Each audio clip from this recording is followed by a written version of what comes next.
Hello and welcome to The Gist. I'm your host, Chris Petrano, here to break down all the things happening in pop culture and interviewing the people that make it pop. Today, we have a super special guest who has the city of Charleston in a chokehold. She not only runs some of the most popular nightlife and restaurant establishments on King Street, but she's also the queen of hospitality and charm. Starring in Bravo's Southern Hospitality and Southern Charm, please welcome to The Gist, Leva Bonaparte. Hello. Hi, thanks for having me, Chris. Of Chokehold. you have Sounds like savage. well, I mean, you're taking over King Street. I was Well, I just in appreciate that. Charleston for the first time in November. Oh, We nice. I brought like 20 of my friends for my 40th birthday, Oh, and wow. we had to, of course, hit up all the spots. And I was like, why is Mm. this called King Street? It should just be Republic Street at this point. Well, I love that. I appreciate that. I mean, It so, really is. I mean, I think Republic really, I mean, it sounds so cheesy, but it's like, it's really like, I think they say that in the promo or something. It's like the cornerstone or something, but it really is. It's like sort of the bigger spot of King. And then people, Charleston's a really like jump around city, you know what I mean? Yeah. So it's like they bop to friends. They're like, we're at Lamar's. No, we're at Bourbon and Bubbles. No, we're down at Republic, kind of deal. Yeah. So It's amazing. And yeah. you have more stuff opening too in Charleston. I mean, you really have Yes. this is why you have the city in the chokehold. Yeah, yeah. I actually the other day came home from doing both reunions and I was like, my son wanted to spend time and I wanted to be really present and I had to like go to the bathroom and have a good cry because I was like, I just need a minute from like airplane to mom mode to, oh my gosh, we're opening another spot this month and 2 weeks. So Amazing. yeah, I mean, there are days where I'm like, everyone's like, how do you do it? I'm like, I get up and I just do it. I don't know. It's a shit show. If you were to actually see like the bowels of the back end of me, like, having a breakdown and then just being like, go, go, go, and then breakdown, it is what it is. Yeah, well, and then you're also playing double duty on Bravo in both shows, Yeah. all about Charleston. I Yeah. mean, so really, how do you do it all? And I think the question is, you came on the show on Southern Charm several years ago, but you came on with already these really established businesses. And so, whereas like a lot of the people on the shows are using the platform to sort of launch businesses and kind of catapult their careers from there. Yeah. Was there any trepidation about joining the show given the success that you had already had? Yeah, a lot actually. Because, for me, while some of the OGs were sort of like running around doing the Bravo thing for a decade, I was busting my ass. Yeah.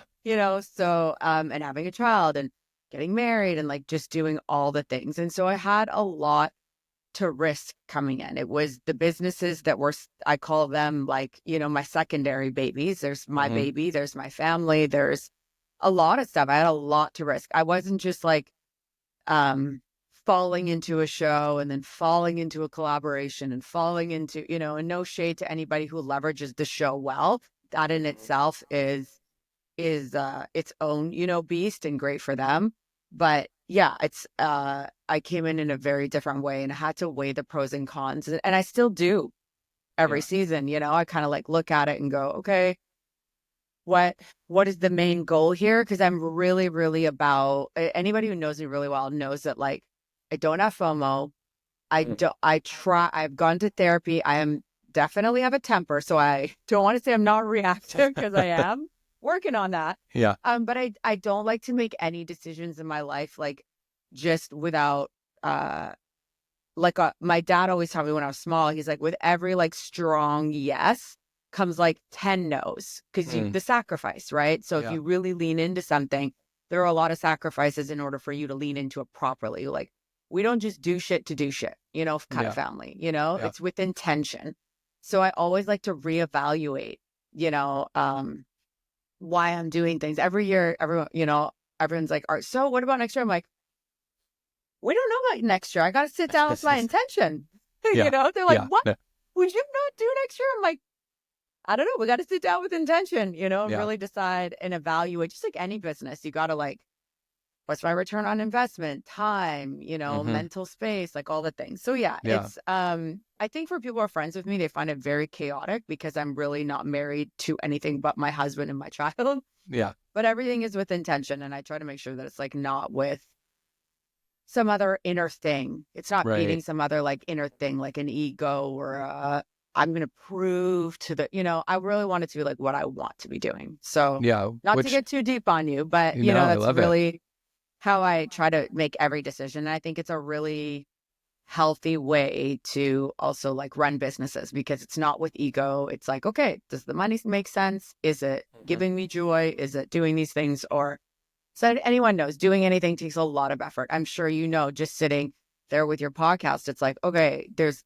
takes a lot of time. Yeah, it looks easy to other people. It looks like it's seamless, but it's not. It takes a team. It takes a lot of work. It takes a lot of, mental space, mental bandwidth. And so you have to evaluate what's what. So yeah.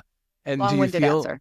No, it's all good. I love it. I am curious because you play this like, or you say you play as if you're a character, you're on reality TV, but you are the voice of reason often for a lot of the cast members, especially on Charm. I think obviously you play a very different role on Hospitality. Yes. But do you do that as you're talking in intention, do you do that intentionally because of your reputation and because of your brands, or is that just who you are? So I wish I could say that I was, and a lot of people I think look at my castmates are always like, Leva's so calculated. I'm like, I'm literally mom brain. I'm just walking into the room, hoping y'all don't piss me off, trying to have a good time. I really do walk into the space like on Charm to have fun with my friends. And although the viewer doesn't see me having a ton of fun, I do. I have fun with them. They make me laugh. There's some of that. There's a few I adore. There's a few that are like a pain, like little brothers, like a pain in my ass. Like if you were to see our group thread, it's like me flipping out at them from time to time and then being like, one of them getting mad and like leaving the thread and me dragging them back to the thread and being like, come on, get back over here. We're not finished, So it's just like stuff like that. And you don't always see it a lot in Charm because I think that my role on Charm is more the like you said, the voice of reason. Yeah. Mm-hmm. And I think the voice of reason really just comes out. I don't walk in going, oh, I need to be the voice of reason. It's actually, I get irritated. Like I just sit there and I go, 45 minutes, nothing is landing. It's like this person's like, it's like the planes are just like, and it's again and again and again. And I'm like, I can't take this. I need to go home to my kid. What she's saying is this. What he's saying is this. Can we figure it out? So that's why it's like I'm the voice of reason, but it comes out never like with calmness and like there's no, I kind of come in like hard because it's generally the voice of reason decides to join the group because I get frustrated, and sometimes it comes from compassion too, because like they're my friends and I can see one's not always able to articulate exactly what they're feeling. Or the other one's kind of being hard on the other one. And sometimes it comes from a place of empathy where I'm like, oh, I hate this. Like I adore you guys and I get what both feelings are valid. So it really it's so just me being me. And I always say like I advise to my demise, like I can be annoying for that. Like I can be annoying for jumping into a conversation, but it either comes from frustration or empathy. And it's just me having a nice dinner with my friends and then just being, all right, okay. And I think they've just placed me there. So, yeah. And you came on the show as a friend of Cam, who also played kind of that role. Like she was kind of a peacekeeper. She kind of kept the boys in line. That was kind of her role. Are you guys still in touch today? Are you guys still close? Does she keep up in that group?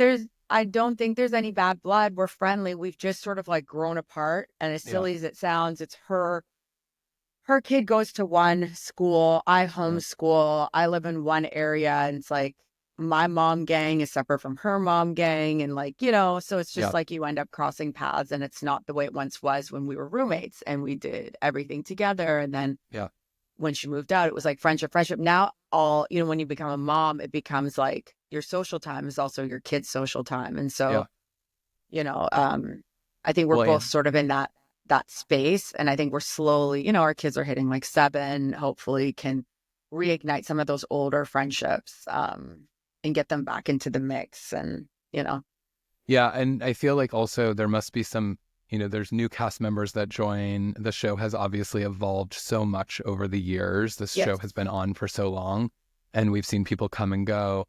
You also are filming with them, and so you yes, have to kind of make time for these new correct. relationships in your life too. So it's hard when Yes. someone's not on the show anymore to still make To time and have that prioritize them. investment of time. My investment of time is so small already. Yeah. Like it's funny because some of the cast will text and they're like, "Hey, just don't want you to feel left out. We know you're not coming, but we want to let you know." And I'll like FaceTime and be like, "Hey, are you guys having fun?" And sometimes like I'll go, but even that in itself is difficult because with the businesses, and I'm also in a season in my life where I really um I might have a year or two where my kid still wants me to like read him a book before he goes to Mm, sleep and put him to bed. And I right. don't want to lose out on that. I have one child. I get one chance to do this, and I don't want to have any regrets in that department. So, um, I always say like I have not been the best of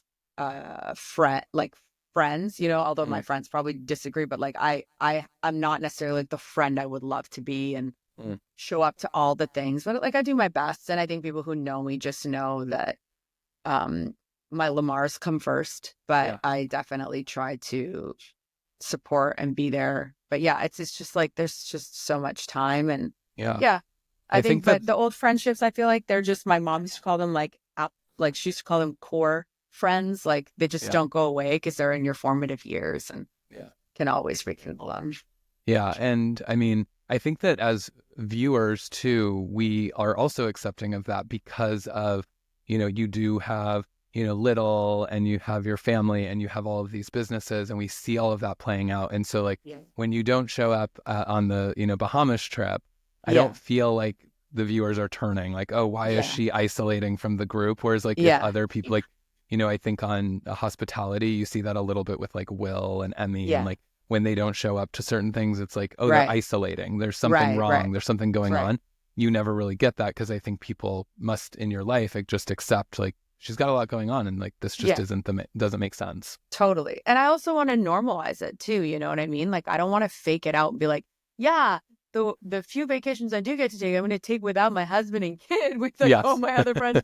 Nobody in the world is doing that. You know what I Yeah. mean? Like I'm sorry. And it definitely is like, yeah, you're not in 2 episodes. It diminishes your relevance in terms of like fourth wall. It's like it diminishes a lot of things, but it's like I also don't want to normalize because like in my real life with my partner, we tried to, I would maybe take a girls' trip, but I really wouldn't take like a trip with a bunch of single people without my husband. That's just not I like to say our family culture.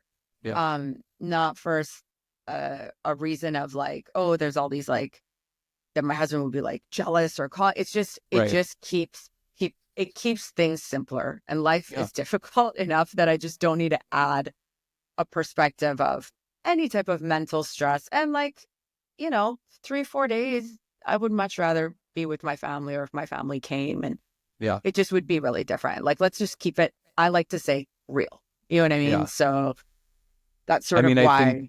I think it makes sense for you, but I think they also could have used you on that trip. I think you need to step in and help Shep like navigate his romance and his love life and all of I the like actually like they don't film us together, but I actually am very like good with Shep. I think I Mm, understand Shep more than anybody on that cast because mm, I come from a family that has held me to really high standards. I'm very hard on myself. I generally try to like package that in like everything's fine. Everyone let's be happy. None of this really matters. Like I think I understand Shep more than a lot of the cast members in the sense of like the way he communicates, some of his like internal, I don't want to say demons, but yeah, struggles. And he's a generally good-hearted guy. Like I will yeah, give him that. And I think he is one of the realest cast members because he's not, he's literally just being himself to like the good and the bad, yeah, But yeah, they don't film as much of that. And I think there's times I can be helpful because we were just at green screens. He's like, Leva, saw this girl, I matched with her. Like, what do you think? You know what I mean? So we do have a lot of those little chats, and good. maybe at some point they'll lean into that. But Yeah, you yeah. know, He needs it, so I'm glad to hear that that's yeah, something you're providing. Now, switching gears a little bit to hospitality, because I've been Thank watching it from the beginning, and you. it's like this year, it's really the it girl of Bravo. Like it has really like come into its own. Yeah. It's definitely like ushering this new sort of space where Vanderpump sort of once lived. Right. Um, Right. I'm curious though, because, you know, for me as a viewer with like a Vanderpump Rules, it lost its sort of authenticity at some point when the cast became famous. And then we were Yes. like, we don't believe that you're still slumming it at the bar and things Right. like that. Right. Have you already thought of like those steps ahead of like, as the show Yes. continues, like how do we evolve and evolve these characters so that it doesn't come off inauthentic? Yeah. I mean, I think there's a lot of stuff like that you have to do sort of fourth wall and behind the scenes. And I think that to maintain that, I think that with our show, the difference is like they were never slumming. They make Mm. quite a bit of money Yeah. considering what it costs to live here. Yeah. So, you know, they definitely were not as independent. Like half of them, their parents still pay their cell phone bills and like Right. their Yeah. car Yeah. notes, but they're making a good little chunk of change for being that young. And I'm talking like, you know, 100 grand plus, like for that age, that's pretty good, you know, Yeah. like just And in Charleston's work. expensive.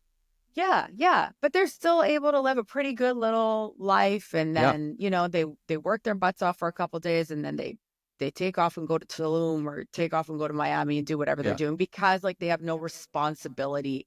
Right. You know, it's very different when you have like house insurance and mortgages and all the things. Like for that amount of money, you can have a nice little rented whatever home and they can live a pretty good life. So it was never like there was a struggle for these kids because Right. it's a hospitality city and people make pretty good money in hospitality considering it is expensive to live in Charleston, but it's not LA expensive. Right.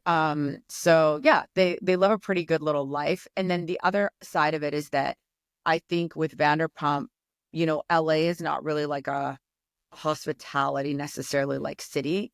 Charleston is like hospitality. People want to open restaurants.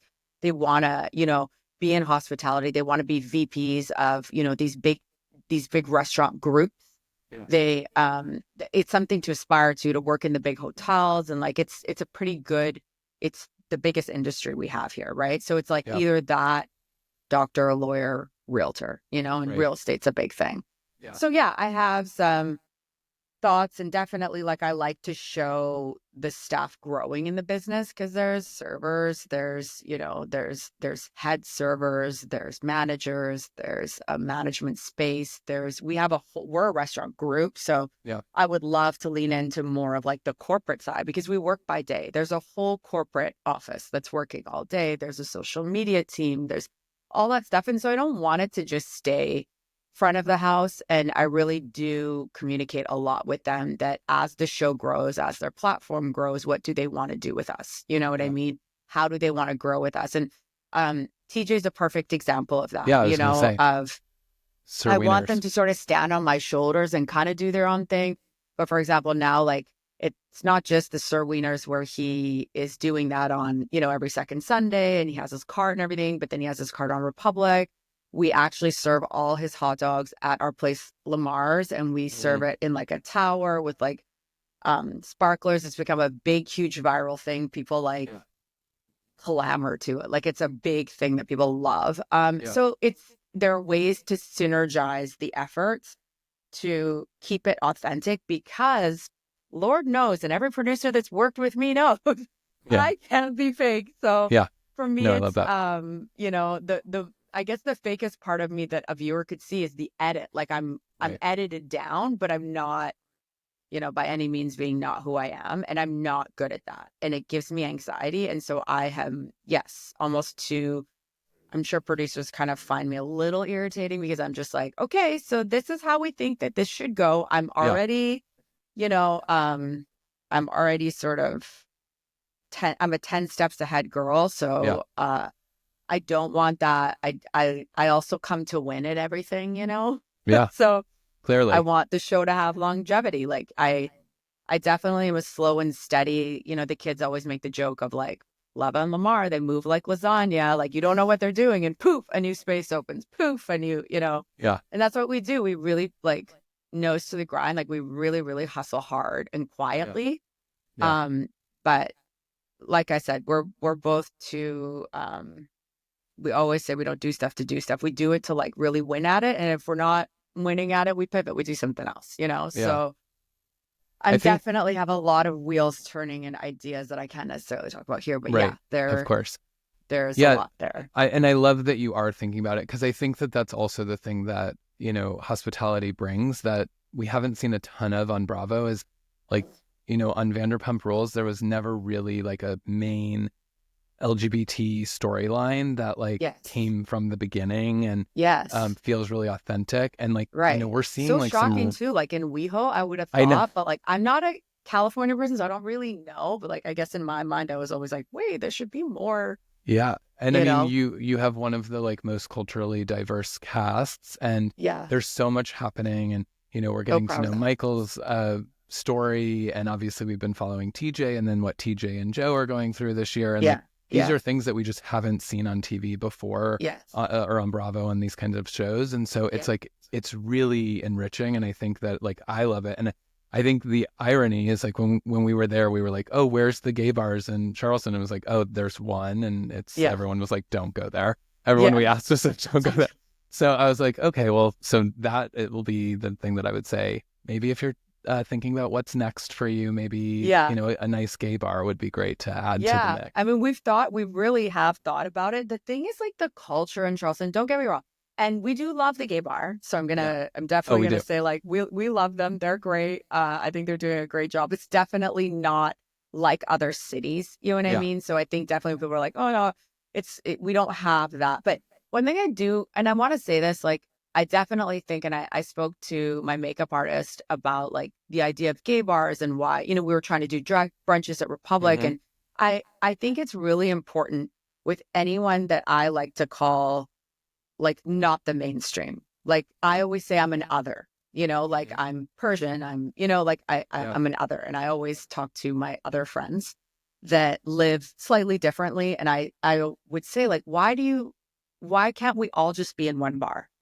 You know, like why can't it just be everyone's in one bar? Why do we need a bar specifically, you know? For us. And he said to me, well, it's safety. It's a space where we feel safe. It's a space where we feel like we can be completely ourselves. And it's like, it's those conversations that I think I've had with my gay friends or my bi friends or my friends, just, you know, my friends that are different, my Black friends, you know what I mean? Like the stories that aren't told. And I think that it does circle back to, why this show was so important to me. I was like, I don't just want like what the gay guy we always see on TV. I want you to tell the real story, because these kids have real freaking stories and they're not the same, and their journeys are not the same, and the struggles are not the same. And this generation, that's so complicated and this city is complicated because we don't have the gay. We don't, everyone's just together, which is a slightly beautiful thing. Also a complicated thing. Also, you know, you have to have these conversations because we're all out together. And like, I had to hear like, what, you know, do you feel like that's missing? Do you feel not safe? You know what I mean? Like, these are important conversations because I needed to understand why you need all that. And, you know, and it was just conversations like, oh, okay, so, you know, what bathroom do you use? And in a bar that isn't a gay bar, would somebody be weird about somebody using a different bathroom? And so I had to hear that because when we built Republic, it's really funny. My hairdresser, Mac, we met years ago, 15 years ago. I was dating Lamar, and he was a hairdresser new to Charleston. And we would go out, and he's tattooed up. He kind of looks, if you don't talk to him, he looks like a straight guy. But then once you talk to him, you know, he kind of indicates that. Anyway, I said, I need to build a place for us. Like, I need to just build a place for us where we feel people don't stare at us when we walk in, you know, like both look different for here. And, you know, and that's sort of like how Republic was born. And I really wanted the staff to reflect that, because when the staff reflects that, then different people feel safe when they walk in the door. You know, people feel heard. They feel like their safety is important because the staff reflects the patron. You know, if I could have even more diversity, I can't force people to come and, you know, apply, but those things are really important. And so when you say that, like, it's such a that's such a conversation in itself, like, and it's I true. think And I that's what think, makes for the show, right? It's like there's a ton of staff that is representative of different lifestyles and different choices and different everything. but no, I think, and the thing that I noticed is I never felt unsafe in Charleston, and with my friends Yeah. and my husband, and like, we went to Republic and TJ was behind the bar, and like, Yeah. it felt like a place. And I actually am not a big gay bar fan, Yeah. but I understand the safety element. But I think that, like, when you hear like, oh, there's not a lot of gay bars, or there's only one in Charleston, then you're like, Yeah. well, is there a reason? But I think it then, Yeah. because it's a hospitality industry, there's Yeah. also that sort of breeds that sort of welcome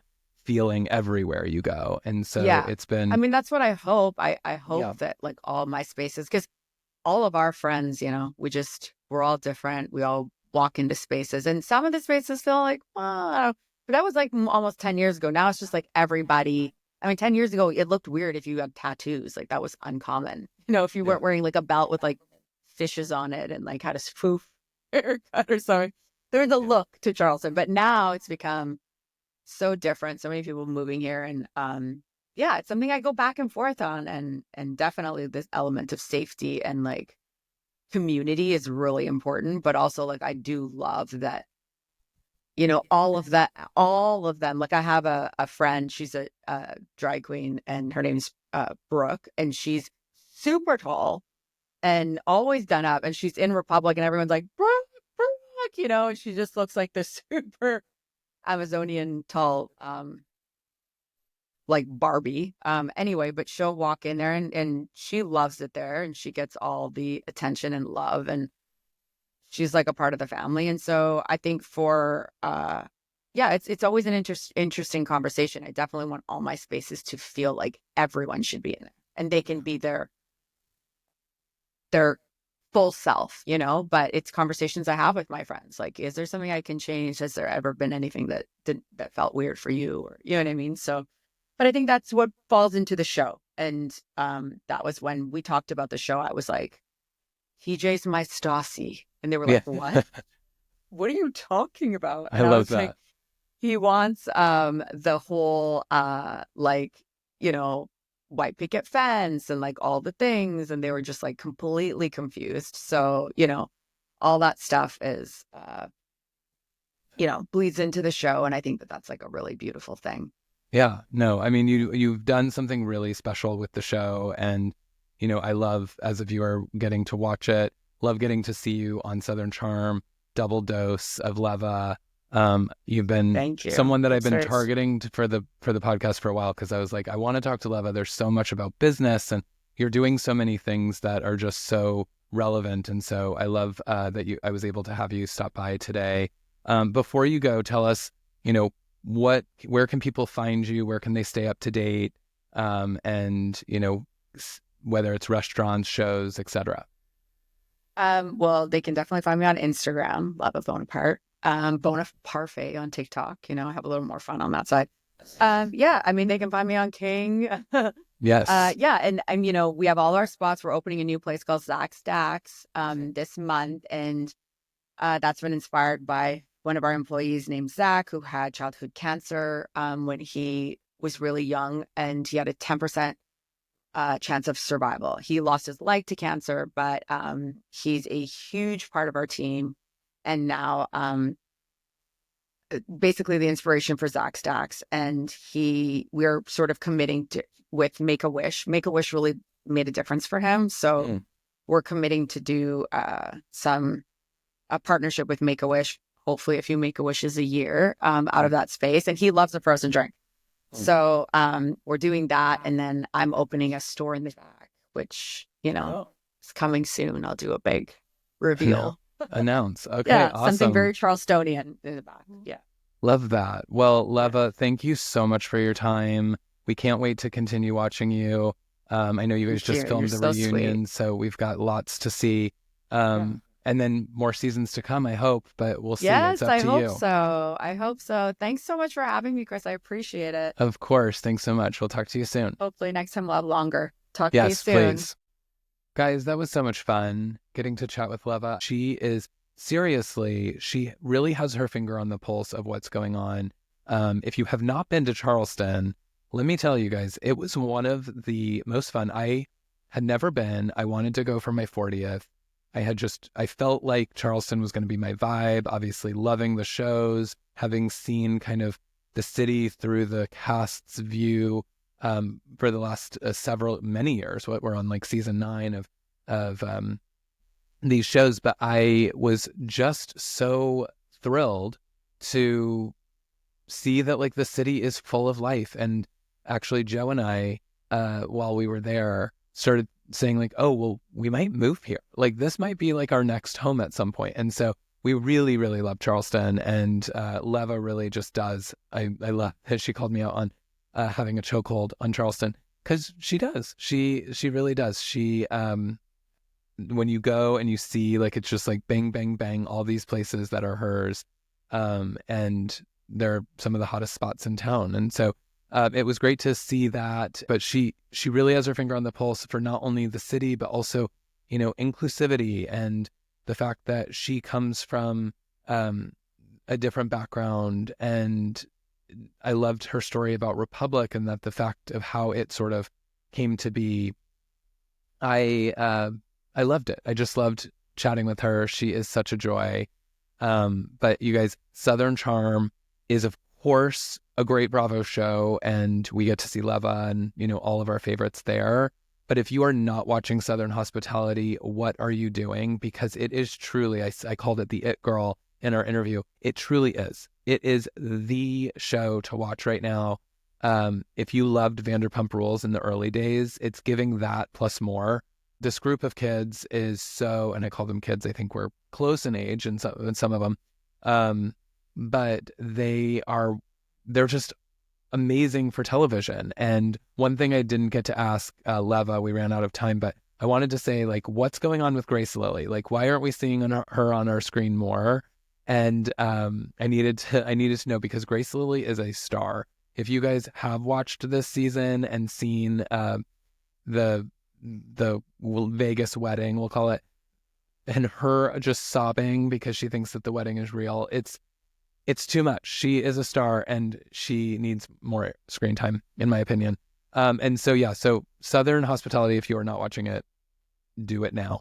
But that brings us to the end of this episode. I want to thank Leva for joining, all of you for listening, and until next time, bye.